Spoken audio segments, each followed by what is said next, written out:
So here we are with Morgan McCullough. That's how you say your last name, right? McCullough? That's how you say it. Morgan McCullough. He is one of the finest young weightlifters in the sport, 20 years old.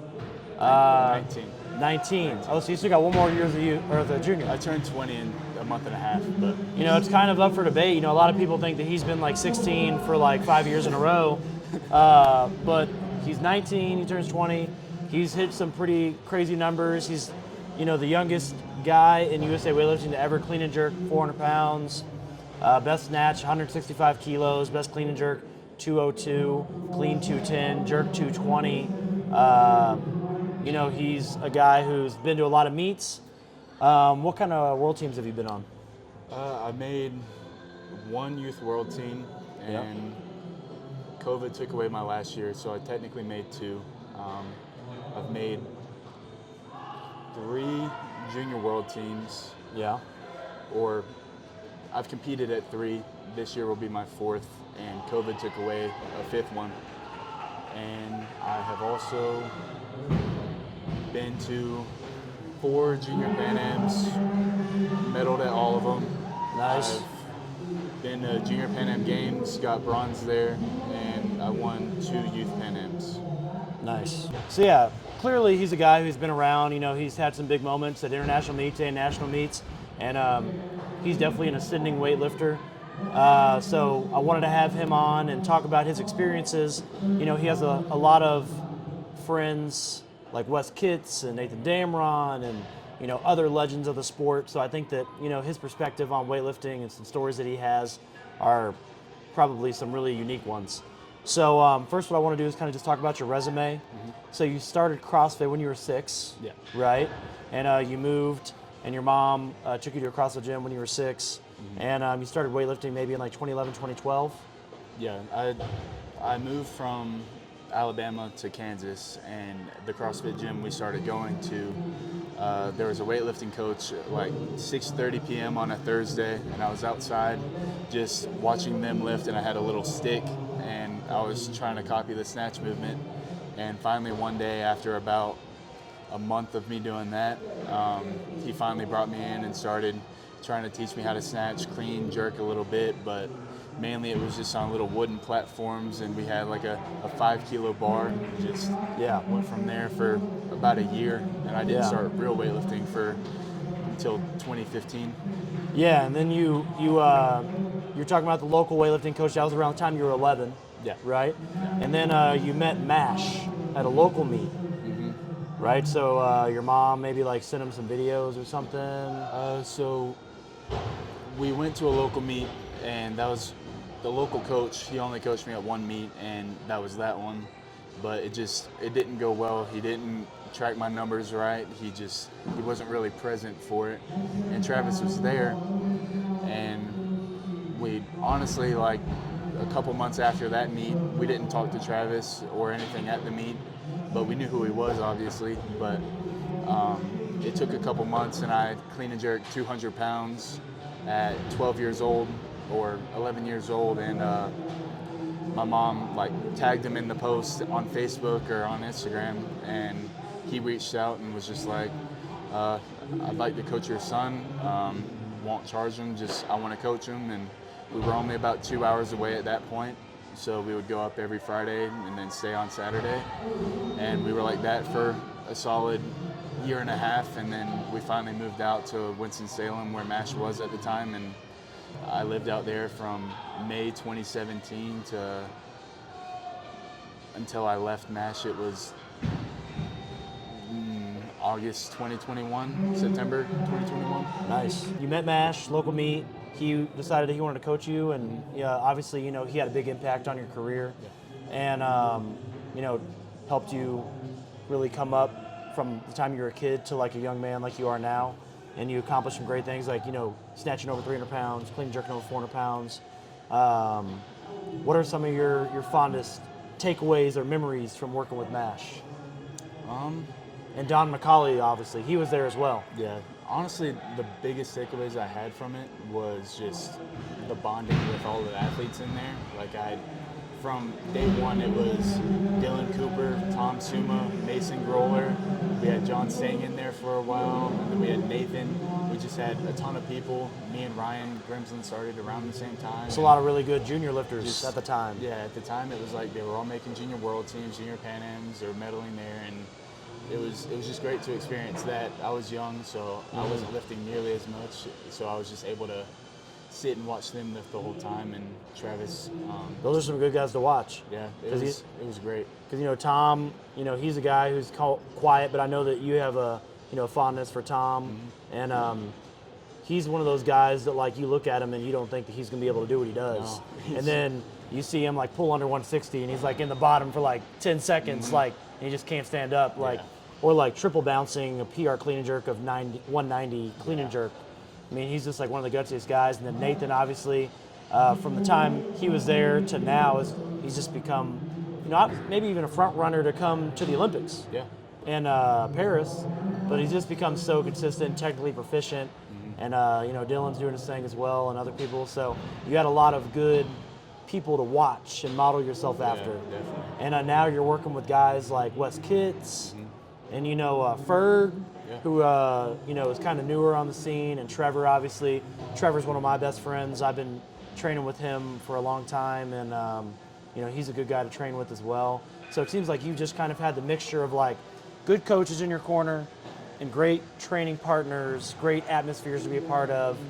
And I think that might be one of the reasons you've had so much success. Yeah, it's definitely a great upbringing. There's a lot of youth athletes that have just had like coaches that maybe shouldn't have brought them up, that they had so much more potential, but they just weren't able to unlock it. Absolutely. And there was definitely parts of MASH where it could have been better, but at that time of my life, the only thing I wanted to do was improve. I wanted to try and reach Nathan. I wanted to, anytime Dylan would come visit, I would want to try and beat him, even though I wouldn't. I just wanted to get closer and closer and closer, so my numbers improved like crazy.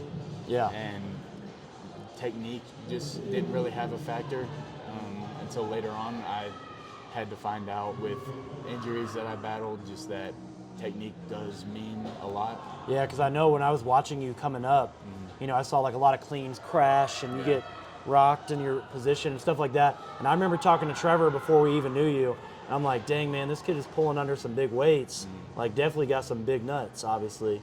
But I'm like, dang, man, this guy's going to like maybe hurt himself or something like that.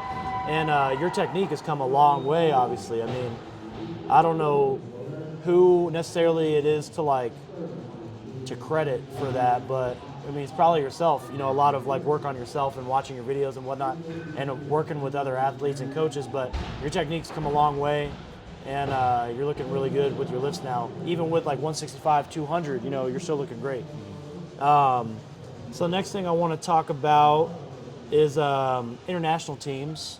I know that you said COVID took a lot away from you, as it did with everybody, and that sucks. Especially because you were like probably graduating high school, kind of right around, or like in the middle of high school, graduating high school, right around the middle of that whole thing. And like my brother, he got his graduation taken away, the senior prom taken away, like senior activities taken away, everything. The freshman year of college taken away. It sucks for a lot of people. Yeah. But it's probably hard for you to make those teams and not be able to have that opportunity. Yeah. But now that's kind of in the past.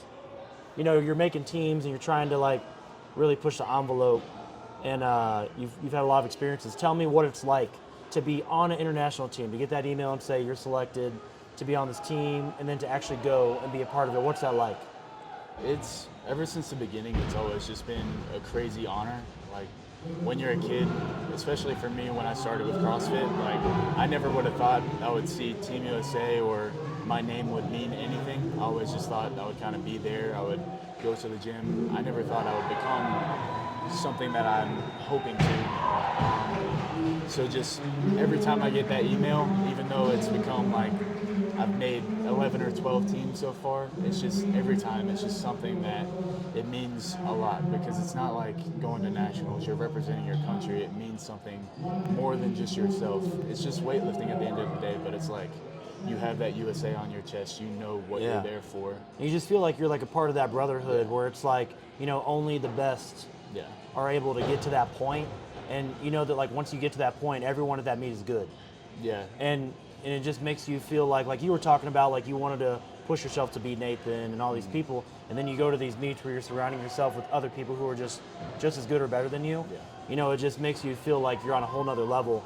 It just keeps driving the bar higher and higher. And do you have any cool? I know that like Pyrros is one of the coaches, and Mike Gattone, and you've worked with a couple other coaches, but what is it like working with Pyrros? And do you have any crazy stories, Team USA stories? Honestly, with Pyrros, it's always been amazing. Ever since I first met him, I met him for the first time at Youth Nationals in 2017. He was the guy that gave me my medals and stuff like that. We were just talking about that. He used to do that, but he doesn't do it anymore. But that was sick. It was amazing, and ever since then, we went to a camp in 2018 at Rogue. Yeah. And then he was at Youth Worlds in 2019 in Vegas, and I happened to bomb out there. But we had an option of either going on the New York roller coaster or going to like the Eminem World and all of that stuff. Yeah. Pyrros didn't want to go on the roller coaster, so I was like, I'm going to take this time to get to know Pyrros. So we would walk in the strip of Las Vegas with each other for 4 hours. It was just me, Mike, my mom, my dad, and Pyrros. It was just... Which is cool because he's like one of the greatest weightlifters of all time. And then he came to USA, and it's just like people casually, just like hanging out with one of the greatest weightlifters of all time. It was amazing, not only because it was just like it's Pyrros Dimas, but he's there just like not comforting. Like he knows I just bombed out at a Youth Worlds, and he knows like competing's hard. But at the end of the day, it's like it's just a Youth Worlds. Like you're only gonna remember that for 6 months, and then you have another thing coming. What is he like in the back? Like when he like communicates with you or talks with you about like attempts or what is he like? With me, he's always been very like more of a hype man. A hype man. Mike is always the numbers guy, and my mom has been the numbers person. And then Pyrros just like usually just stands with me and hangs out with me, talks to me, jokes around with me. Because for me in the back, I'm very loose. I try and stay more calm, and I feel like if I get super quiet, then it's gonna turn out bad.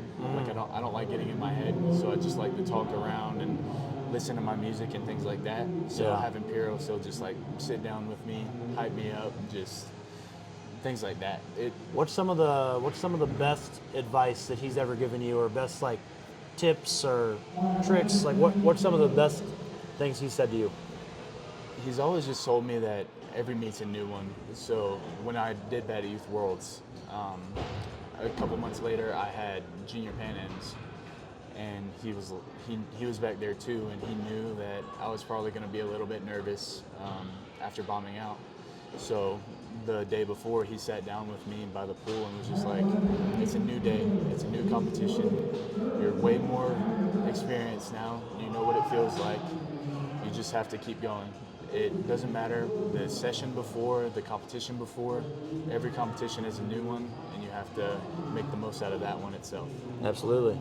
We talked a little bit about your takeaways from MASH. You talked about that culture. And I think that's one of the best things that MASH is good at. Like, I don't know if you watch basketball, but like UK, that's where I went. They talk about John Calipari as being a great recruiter. And MASH, I feel like, has that as well, where he's good at getting a bunch of people in the room together and like building that culture. And I think that kind of started with John North a little bit.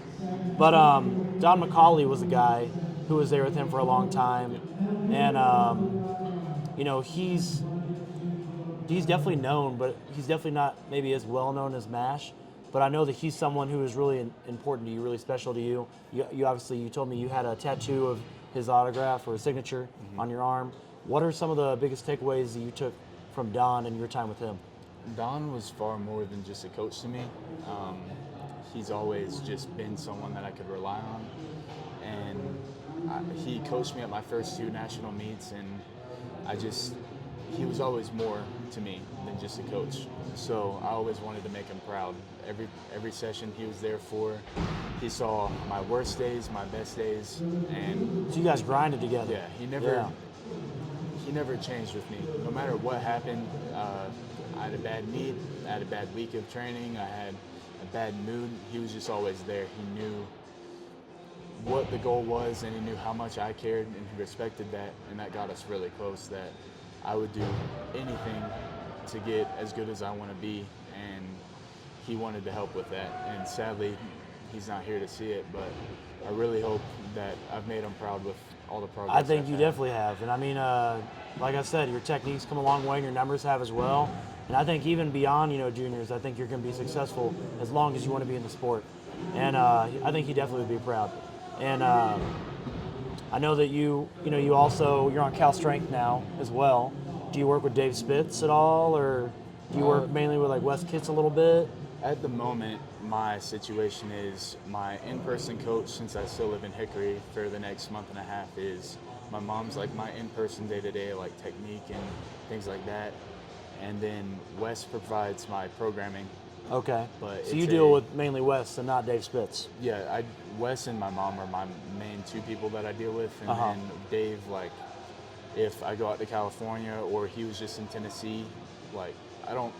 Because you guys had a training camp down there where you had Ferg and Nathan and Wes and you. That looked like it was a pretty good camp. Yeah, it was a great that's camp. a lot of strong dudes right in one little gym. Yeah. I've never been to Wes's gym, but it seems in the videos not like super huge. It's 5 platforms in that one little area. Yeah, but I mean, like for example, Wes, he just got done in Cuba, and he's dropped to 102, and he looked fucking shredded. Yeah. And he did 177 snatch, which was an American record, and then he did 211 clean and jerk for a 388 total, which was also an American record for a 102.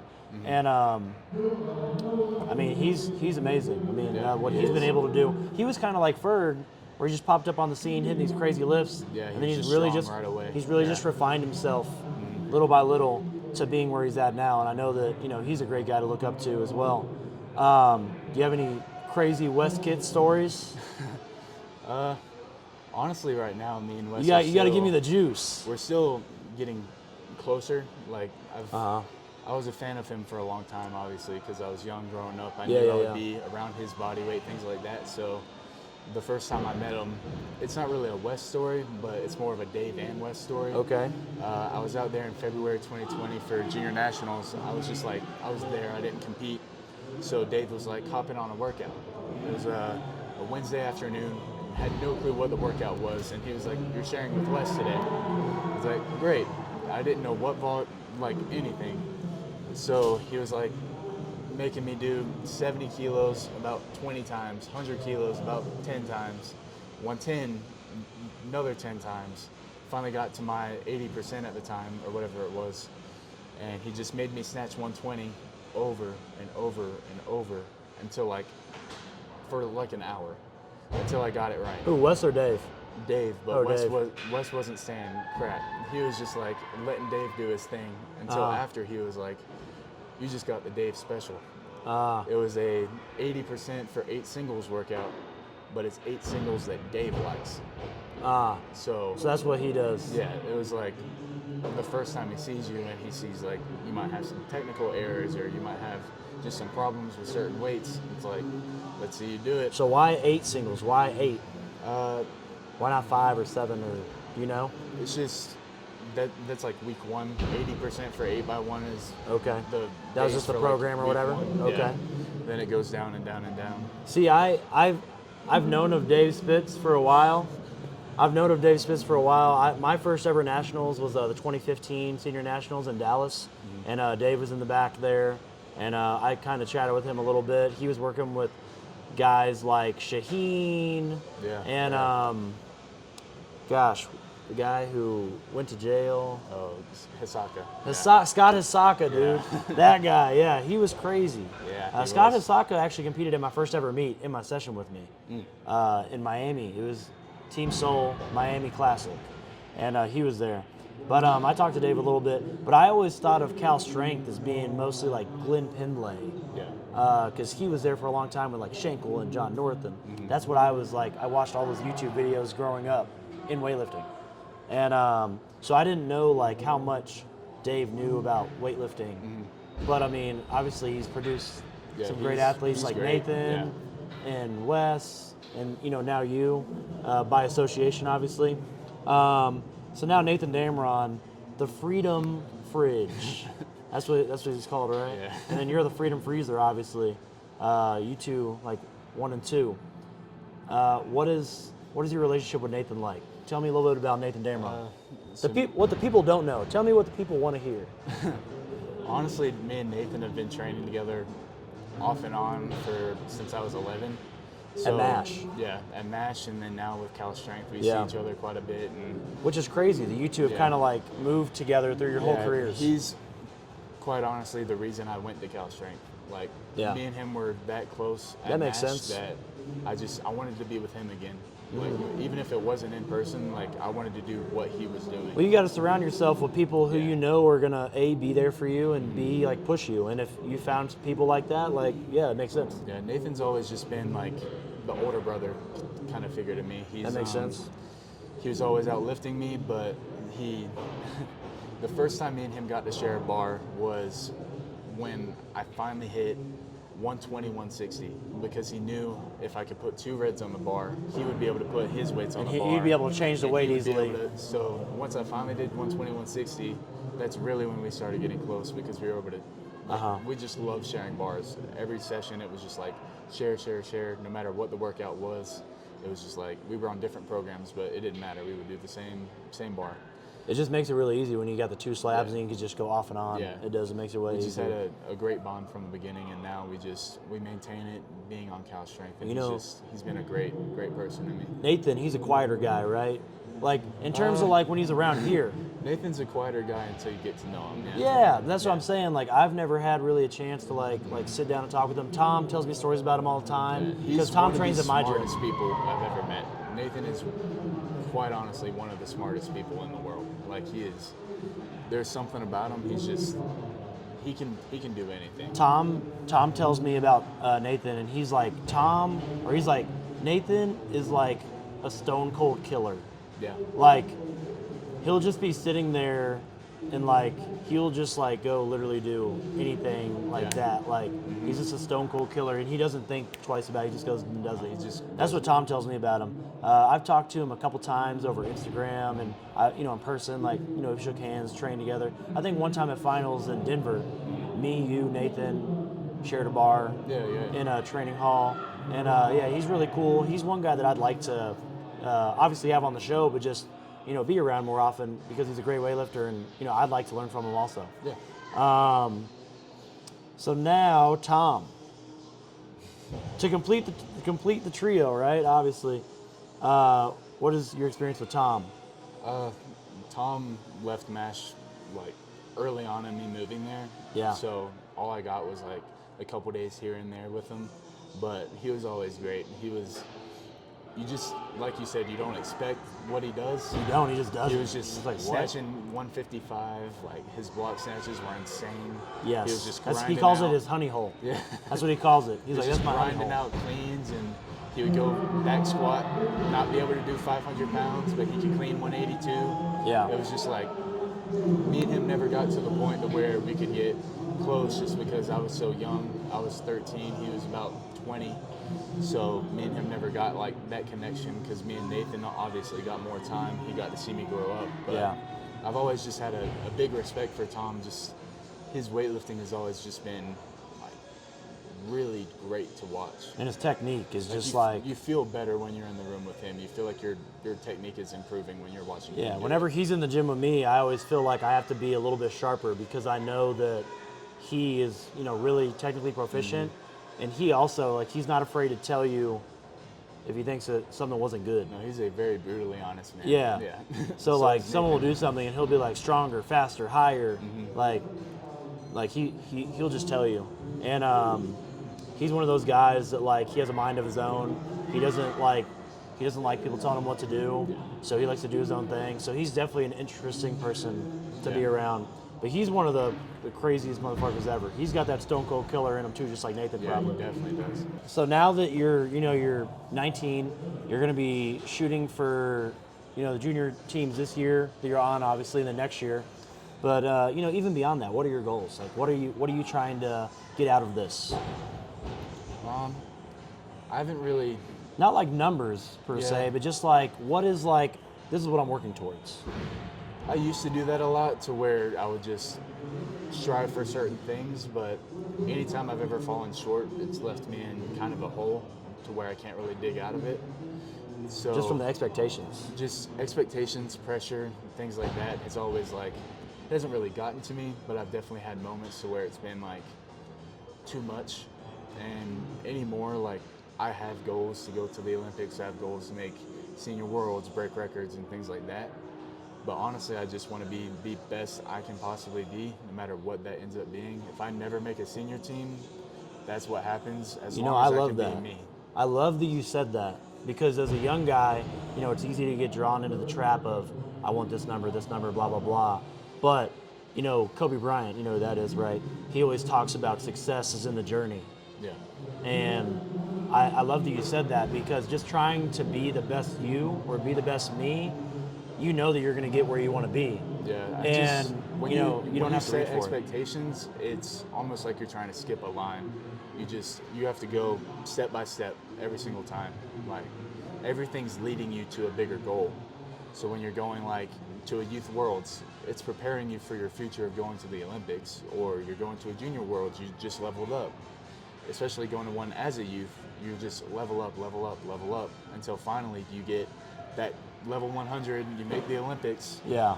But it's just like you have to just go in a line. You can't be like, I want to go to the Olympics, Yeah. and then forget all the other things you have to do before it. Yeah, but I think even deeper, like what you said first, where you were like, I don't really feel like I'm motivated by hitting this certain goal. You said you felt like you were motivated by just being the best you could be. Yeah. And I feel like that comes down to like why you do what you do. And it comes down to like your identity. Like I was talking about this with one of my lifters yesterday night, Ava. And it's like when I go out there to compete on Sunday, it's easy to get nervous and it's easy to be like, man, what if I can't do this or can't do that? And like only think about numbers. But you have to think back to why you're doing what you're doing. And for me, it's an opportunity to like see how great I can be. It's an opportunity to like try and make myself better. And even if I hit all my lifts or don't, that meet was part of the process of me becoming the best part of me. Yeah. You know what I mean? Yeah. So I think that when you said that really resonated with me, and I like that you said that. Which is going to bring me to a question I was going to ask you later, but we kind of already talked about it. 2 questions.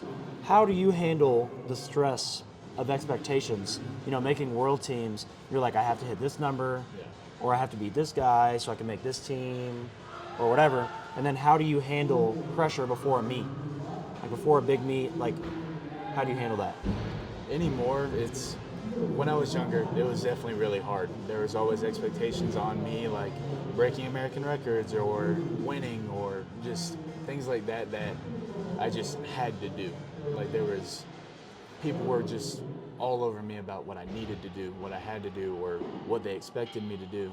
And it brings you into a hole when you're 15, 16 years old, and especially young, you're just like, what if I can't? Like, what if I'm not ready for that yet? And now it's just, I'm trying to have fun with it. I'm really looking forward to actually competing with Trevor and things like that. Like, that's what I look forward to in competition now, is I want to do the best I can and have the most fun I can. Just because when you're having fun, you're going to do better than when you're stressing out. And exactly. There's so much expectation, like social media places that on you, but as soon as you turn your phone off, there's no more expectation besides just with you. Because Instagram is just like highlight reel.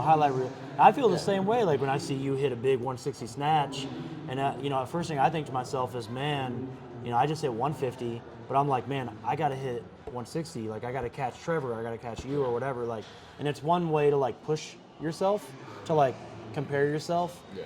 But then at the same time, like pushing those expectations on you when you may not be ready, and like not trusting your own timing or your own process is what leads into a lot of like burnout. Yeah, there's or a a fine lot line of between just pushing yourself and then beating yourself up for not being in a certain exactly. spot. I think someone like you, it's really interesting because when I look at you or CJ Cummings or someone who's really young but really good, like really talented, you're able to hit American records, you're able to make international teams and medal at these meets. in my mind, it's like, okay, well, you want to see this person as a coach do it for a long time. But sometimes those like expectations, they only go up and up and up and up, and the pressure, and sometimes they can just be too much, and you forget how to have fun. You forget how to be yourself because you feel like you have to be something maybe you're not. And that's why I like hearing you say, like, I just focus on having fun and lifting with my friends and stuff like that, because that's the stuff that like will keep you going.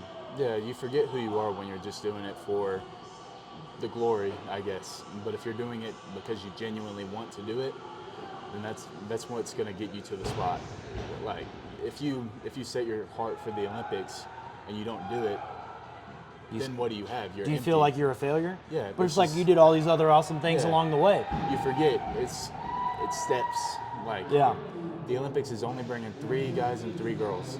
You're not terrible if you don't make it. Yeah, and that's what I tell people. It's like, my goals, because I have goals as well. I want to be a national champion one day. Like, I want to win a senior nationals, and I want to get a Team USA singlet. Whether it be, to a PanAms or a Worlds, that's probably out of my range maybe. But like, some of the lower level meets, the IWF Grand Prix, stuff like that, like I feel like I could do that and hit an international minimum and, do that stuff. So those are my 2 goals. And it's like, let's say I never make an international team, I won't look back and say, I'm a failure. Yeah. I would look back and say, man, look at all these awesome memories I had, all the people I got to help or impact, all the great moments, the PRs, all those things, those things are what matter. And like when I'm coming to a national meet, one of the things I look forward to is seeing y'all, like seeing Trevor, seeing you, other people, and just hanging out with my friends. Yeah. Because it's like you never get to see those people, and it's like that's the fun stuff. It's like being around people, the camaraderie. Yeah. Like going and training at, Jenny Arthur's gym and shooting the shit. That stuff is the fun part to me. Competing's fun too, but like that's why I like doing that stuff. So you just got to keep that in perspective. So I like your answer. Simple question: what do you think are some of the best moments in your career so far, or your favorites? Doesn't even have to be lifting related; it could be anything. I mean, honestly, one of the best moments is just from the Arnold. Honestly, that was a great moment to finally hit 200. This past Arnold. Yeah, to finally hitting 200 in competition. It's a big milestone. Breaking into the 350 totals was great, but you had a day there. Yeah, going more back at the AO3 in Daytona, I broke Ian Wilson's clean and jerk record That's pretty cool. hadn't been touched since 2009. He's a legend.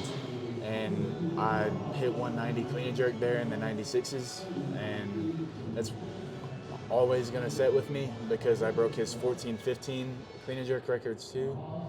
So it was just like, it was a step up, and I wanted to improve on that, and obviously beating Ian is something you always want to do. Well, Ian's a legend in himself. I'd love that. Ian, if you're watching this, probably not. Ian, if you're watching this, I would love to have you on the show. Craziest lifts you've ever seen? Watching Nathan clean 220 was probably one of the craziest things I've ever seen. At MASH? Yeah. That was a wild lift. He yanked that thing off the floor so hard. There's a lot of just Nathan, because seeing him like doing the 220s, squatting 320s, squatting 700 pounds, just things like that. But then seeing Tom Summa clean 182 for the first time when he hadn't front squatted it yet. That's just crazy. Like standing that up. But internationally, some of the craziest things I've seen is I saw one of the 102 from Kazakhstan. He was like 17 at the time. I saw him snatch 175 and clean and jerk, I think 210 or something like that, and he was 17 years old. I had competed against him at that Youth Worlds, and I clean and jerked 178. He did 179. Yeah. And then at that Junior Worlds, I went 186, and then he's all the way up to 210. So it's like, What do you attribute that to? hard work. Hard work. We'll leave it at that. Hard work. I think you guys can figure out what that means. If you could train with one person in the world, who would it be? Like someone who, obviously I know you're talking about like Nathan and stuff, but one person maybe you've never trained with, who you'd like to train with, or someone who you just really enjoy training with at an international meet one day, who would it be? If you could do a whole cycle with somebody. Honestly, getting to train with someone like Kendrick would have been great. Just Dude. as an American, training with someone like him would have been crazy. He one time, I think someone told me that he went an entire quad only missing 4 snatches, Yeah. and they were all in competition. Yeah. That's And wild. Someone like him or Oscar Chaplin, like before he passed, he was in the back room a couple times with Mikey Cohen whenever Yeah. I was competing, so I got to know him a little bit. And so someone like him, he was crazy. And then more recently, like I've never gotten to train with Harrison, Maroos? but yeah, I've always liked Harrison a lot. He's a And beast. 160, 160, 200, 195-ish. Yeah, he at the Olympics. He was like one lift away from maybe medaling at the he went Olympics, 161, 200 at the Olympics. Yeah, which is crazy. yeah.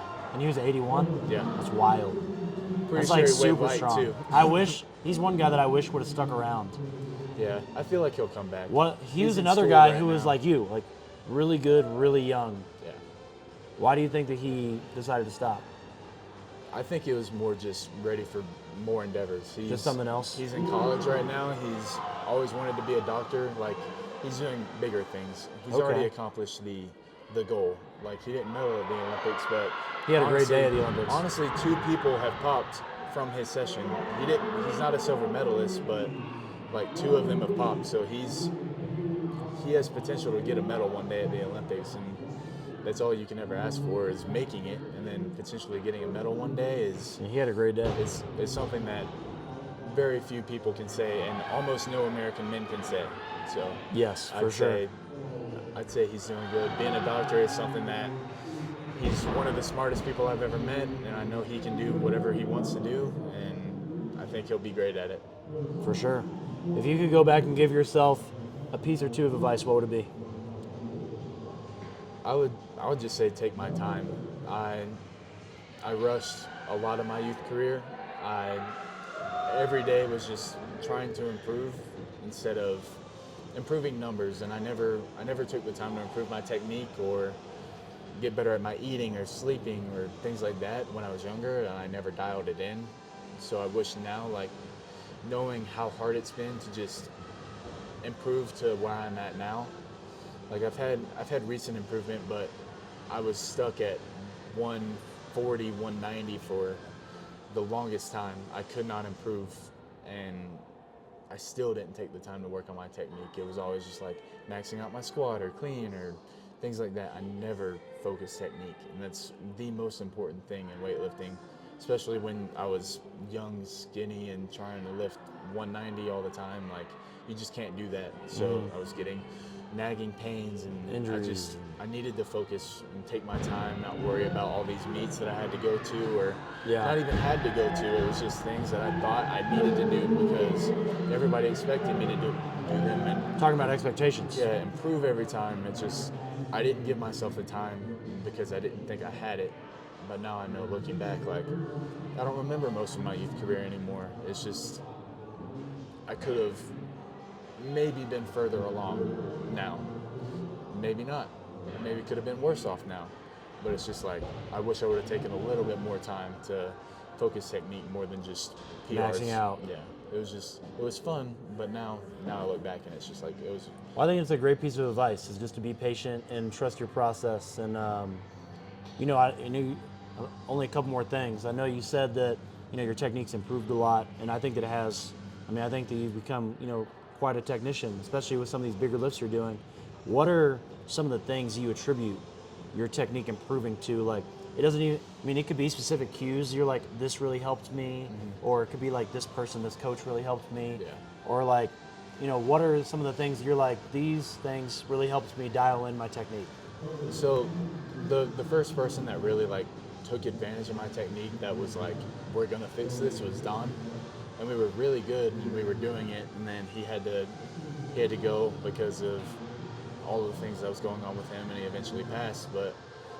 And then it went for a couple years where I wasn't focusing on it. My technique just wasn't. That was right around when COVID hit, probably. Yeah, it just wasn't a big deal to me. I guess I was improving, so I didn't really care. And so finally, towards the end of COVID, my mom had taken over my program instead of Travis, and we knew we weren't going to be competing anytime soon, so we just dialed technique over and over and over again, and then we started getting to know Dave and Wes and started flying out to California every now and then, and Dave has really taken the time with my technique and given my mom cues to tell me while I'm lifting, since he can't be there, just things that look like they've been helping me, that it's just taken a lot of time. There wasn't just one thing that was like, What are a couple things that have been instrumental for you?